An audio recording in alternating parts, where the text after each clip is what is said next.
Sigue siendo difícil, pero hemos avanzado muchísimo. Hay condiciones en las cuales estamos, no en deuda, porque no es deuda la palabra, sino que estamos en déficit de conocimientos para poder dar respuestas, como por ejemplo las formas más graves de psicosis. Como las formas más graves de psicosis esquizofrénica son una enfermedad muy invalidante. Nos falta mucho. Todavía no tenemos muchas respuestas para síntomas muy productivos, pero no tenemos respuestas para los síntomas como el aplanamiento afectivo, los trastornos de la voluntad. Estamos en déficit, pero yo le diría que en el campo de los trastornos de ansiedad, en el campo de los trastornos del ánimo, hemos avanzado enormemente. Hemos avanzado enormemente en los últimos 30 años, no porque existan, si usted quiere, nuevos fármacos, sino porque hemos aprendido a usar mucho mejor los fármacos que teníamos, y eso es extraordinario. Yo pienso en cosas que hacíamos hace 30 años cuando yo empecé a estudiar psiquiatría, con los antidepresivos y ciertas cuestiones que hoy consideramos no malas, pero entendemos que el resultado final no era el que nosotros deseábamos. Ha mejorado mucho la psiquiatría. Yo no soy un cultor de la psiquiatría, de la medicina basada en la evidencia, pero el uso de guías de consenso, el uso de información científica, cada pregunta de la psiquiatría es sometida a una prueba. Este medicamento es mejor para esto, este abordaje es el abordaje ideal para esta condición. Hemos avanzado mucho, nos falta mucho por recorrer. Los psiquiatras, si no tienen una conducta muy proactiva de preservar su salud mental, están muy expuestos a trastornos mentales. Depresión, suicidios y abuso de sustancias. Sí, estamos junto con los cirujanos y los anestesiólogos, estamos entre los primeros. O sea que sí que es una profesión de riesgo. Es una profesión de riesgo y muy desgastante. Un amigo migró a un país del primer mundo y me sorprendió porque lo primero que me dijo: tengo 2 meses de vacaciones pagos, porque la psiquiatría es considerada insalubre. Ciertas hipótesis neurobiológicas particularmente sobre la esquizofrenia que cristalizaron en la década del 80, que es la hipótesis del neurodesarrollo, generó esta idea. Las personas que enferman en la adolescencia, en la pubertad, en realidad lo que las enfermó actuó mucho antes, porque su cerebro no ha sido adecuadamente conformado. Con lo cual, algunos dijeron, bueno, pero si estos chicos se enfermaron a esa edad, y lo que causó la enfermedad actuó mucho antes, probablemente durante el desarrollo, hay que ir a buscarlos antes de que se enfermen. Entonces se produjo una revolución de intervenciones precoces que primero buscaban detectar a las personas con riesgo de padecer enfermedad mental antes de que se enfermen. Y la primero que ocurrió es que nos estábamos dando cuenta que estábamos llegando tarde a los que ya estaban enfermos. Entonces sí existen en el mundo desarrollado, en nuestro país muy tímidamente empiezan los programas de intervenciones precoces. Y ese seguimiento permite detectar los chicos que están en riesgo de un tránsito inminente a la psicosis. Entonces se buscan estos chicos con alucinaciones, delirios, con trastornos del ánimo también, que son muy frecuentes, y se los va siguiendo a lo largo del tiempo para ver cuál es el momento en el cual hay algún indicador de que ese fenómeno se va a agravar, se va a intensificar y la persona va a hacer el tránsito a la psicosis. El miedo a los trastornos mentales es ancestral, el miedo a la locura es ancestral, porque tiene que ver con el miedo y la ignorancia, como todo lo que produce temor. Y el miedo está básicamente relacionado con esta idea de que las personas con trastornos mentales son violentas o peligrosas, ¿sí? Y que entonces es mejor mantenernos alejadas de ellas. Y esa es una de las grandes primeras falacias. Yo lo relato en el libro. Cuando fue la masacre de Newtown, un grupo de senadores de los Estados Unidos llamaron a comparecer al entonces director del Instituto Nacional de Salud Mental de los Estados Unidos, el profesor Thomas Insel, y le dijeron, a ver, ¿qué hacemos con este tema de los locos que matan gente? Y les dijo, miren, antes de preocuparse por eso, ustedes tienen que preocuparse de brindarles atención a las personas con trastornos mentales, porque una persona con trastornos mentales tiene muchas más chances de ser víctima de violencia que ser causante de la violencia. Entonces es un primer estigma falseado. Y después, padecer trastornos mentales es estigmatizante porque siempre se asocia al trastorno mental, por ejemplo, dice usted en la depresión, a una debilidad de carácter, a una insuficiencia de la persona. Lo que más se escucha a las personas con depresión es ponerte una pila, vos lo que tenés que hacer es levantarte, salir y caminar y vas a ver que como con este día de sol, cómo se te pasa todo. Y la gente no entiende que la depresión es una enfermedad por todo su derecho, es decir, es una enfermedad compleja. Que justamente lo que nos priva es de esa energía que nos permitiría salir y caminar y tomar sol, ¿no? Tal cual, lo que decía López Ibor, el famoso psiquiatra español, la depresión es una enfermedad de la gana, de la voluntad. Entonces, lo que uno pierde en la depresión, en el trastorno bipolar, en la esquizofrenia y en otros trastornos es la posibilidad de experimentar placer, y de experimentar placer por el esfuerzo cumplido, con lo cual es aún más grave la situación. Y todo esto es incomprendido, y para la gente es muy difícil entender cómo el cerebro puede enfermarse y producir manifestaciones psíquicas. Esto para aquellos que tenemos una visión unitaria de la persona humana, que no pensamos que haya una separación entre la mente y el cuerpo, es sencillo.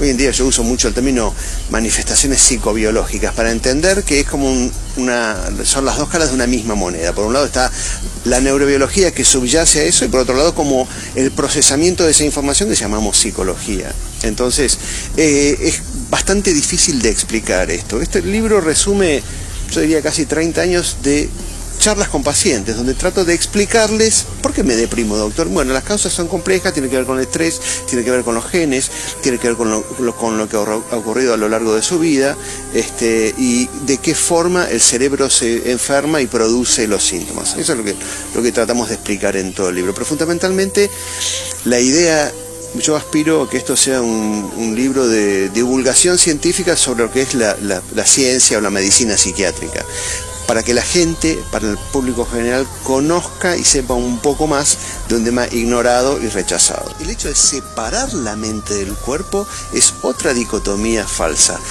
Nuestra mente es nuestro cuerpo, y si bien es cierto que personas con lesiones medulares aún pueden sentir ciertas emociones, cuando uno dice yo siento miedo, se está refiriendo a todos los fenómenos corporales que ocurren cuando uno percibe una situación amenazante.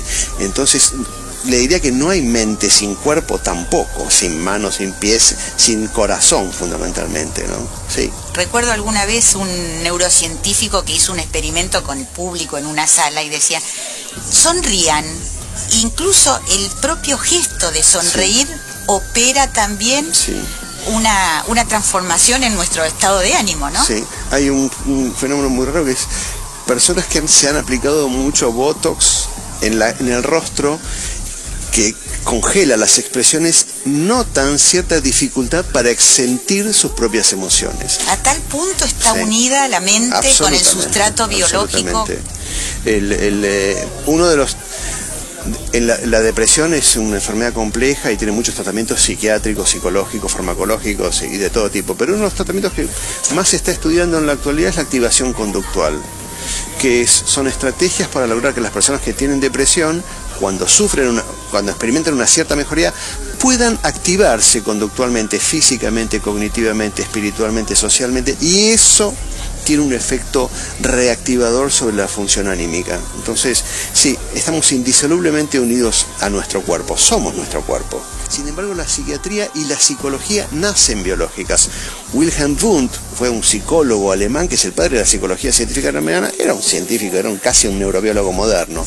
Lo que ocurre es que después, ante la falta de hallazgos contundentes en el campo de la salud mental, se separan, más o menos después de la Primera Guerra Mundial, se separan la psiquiatría y la neurología. Básicamente la neurología se desentiende de todos los trastornos que no tuvieran una base orgánica demostrable, y la psiquiatría sigue un curso, pero en todo el tiempo que hubo una psiquiatría, digamos, anencefálica, como decía el profesor Márquez, siempre hubo una psiquiatría biológica, desde el siglo XIX. Siempre hubo un grupo de psiquiatras que eran siempre los menos, que pensaban que el cerebro, de hecho hay una famosa frase pronunciada por un psiquiatra alemán que se llama Wilhelm Gressinger, que decía, las enfermedades de la mente son enfermedades del cerebro. Esto no quiere decir que de todas maneras la terapia de la palabra no funciona en la psiquiatría. Esto es lo bueno de la ciencia moderna. La ciencia moderna da mejores preguntas, no respuestas. Ustedes lo saben mejor que yo. Y la dicotomía psiquiatría, psicología, biología, psicología está prácticamente perimida, porque entendemos que estamos hablando de fenómenos, de aspectos diferentes de un mismo fenómeno. Y la importancia de la terapia hablada, de la terapia verbal, hoy en día está demostrada y la podemos someter a pruebas empíricas y saber si un tratamiento es eficaz o no para algo. Pero la importancia de la palabra hablada las neurociencias, en vez de descartarlas, la han reconfirmado, podríamos decir. Y podemos decir que 1 cada 4 argentinos en algún momento de su vida va a tener algún trastorno, 1 cada 3 en realidad, algún trastorno mental. 1 cada 4 va a ser un trastorno de ansiedad, casi seguro, que son los más frecuentes, y los trastornos del ánimo, entre depresión mayor y trastorno bipolar, posiblemente involucren entre el 10 y el 12% de la población. O sea que es mucho. Enorme. Es mucho. ¿No? Es mucho. 1 cada 4 son 10 millones de personas. Exactamente. Más de 10 millones. En algún momento de su vida, ¿no? Sí, no es que están claro. enfermos ahora. Y eso es muy importante. Confirmamos datos internacionales en realidad. Y el primer trastorno, los trastornos de ansiedad en su conjunto. Es trastorno de ansiedad. Son los más frecuentes. Eso incluye la ansiedad generalizada, el trastorno de pánico, las fobias, ¿sí? Todas las fobias, y el trastorno obsesivo compulsivo. Y también ahí está incluido el estrés postraumático, que es de gran importancia su estudio hoy en día. En primer lugar, el efecto del estrés sobre todas las personas predispuestas, ¿no? El modelo de trastorno mental que pensamos es un modelo que se llama diátesis o predisposición más estrés, donde sobre la base de una cierta predisposición los eventos vitales estresantes favorecen que se desencadenen una serie de mecanismos que terminan produciendo depresión y otros trastornos. Entonces, el efecto del estrés. Pero en general, toda situación que produce incertidumbre va a generar en los sujetos una sensación de desamparo, y las vivencias de desamparo favorecen el desarrollo de trastornos mentales. Siempre es importante señalar, en personas predispuestas. No es que cualquiera puede enfermarse, hay que tener una cierta predisposición, ¿sí? Entonces, sin lugar a dudas, vamos a tener un aumento de incidencia de trastornos vinculados al estrés y la ansiedad, posiblemente también de depresión. Se sabe que en la crisis del 2001, en la Fundación Favaloro, el profesor Branko Mautner y el doctor José Bonet hicieron un estudio donde demostraron que había habido un pico de incidencia de eventos cardiovasculares, y en Alemania hay un estudio apasionante de personas que hicieron eventos cardiovasculares cuando Alemania perdió un partido muy importante en un mundial, pero fue terrible. Es un estudio quirúrgico que demuestra que en ese minuto que terminó el partido, no me acuerdo cómo es, hubo una pico de eventos cardiovasculares. Esto demuestra, por eso nosotros decimos en el libro, hay un capítulo que se llama Corazón Cerebro, es decir, el cerebro como víctima de las emociones y no como asiento de las emociones. Y la vía común, la vía ferrata, como dicen los saneístas, para llegar a esto es el estrés, el desamparo y la ansiedad, la incertidumbre. También. Los psiquiatras estamos estigmatizados por varias razones, en gran medida por el movimiento antipsiquiátrico, Foucault y todos sus atlates. Foucault, hay que decir que Foucault era un intelectual extraordinario, pero no quería a los médicos. Bueno, particularmente puede los que pasar hasta en las mejores familias. Pasa y es comprensible. Pero también porque los psiquiatras estamos vinculados, hemos quedado muy pegados a esta idea de los grandes, de lo que Foucault llama el gran encierro. Es decir, las grandes hospitalizaciones sin términos, y hay que pensar que esto ocurría en épocas en las cuales no había ninguna posibilidad terapéutica para las personas que están afectadas de los trastornos mentales más graves, las formas más graves de psicosis como la esquizofrenia o incluso la enfermedad depresiva o la enfermedad bipolar. Entonces lo único que podíamos hacer lo que se podía hacer era hospitalizarlos, y esto por supuesto produjo hacinamiento, etcétera, etcétera. Pero eso terminó hace 40 años. Cuando aparecen los antipsicóticos y los antidepresivos en la década del 50, los hospitales, los hospicios empiezan a vaciarse y se convierten progresivamente en hospitales especializados monovalentes. No hay ya manicomios. La gente se impresiona por el estado de abandono de los hospitales y todo eso, pero yo siempre hay que explicarles que el problema no son los médicos y los psicólogos que trabajan ahí, sino los políticos que abandonan a los hospitales. Bueno, de hecho acá es una ley que es muy buena en los conceptos porque pone los derechos de las personas afectadas de trastornos mentales en un lugar muy alto, pero la ley ni siquiera menciona la palabra trastorno mental.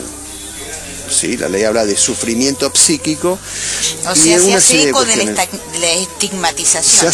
La ley se hace eco de la estigmatización porque considera que las personas con trastornos mentales son víctimas también de los psiquiatras, de los psicofármacos y del encierro.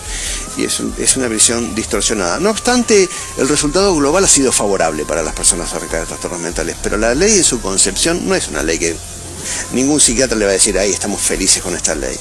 Y la realidad es que fue redactada por personas con muy poca experiencia clínica. La realidad es esta.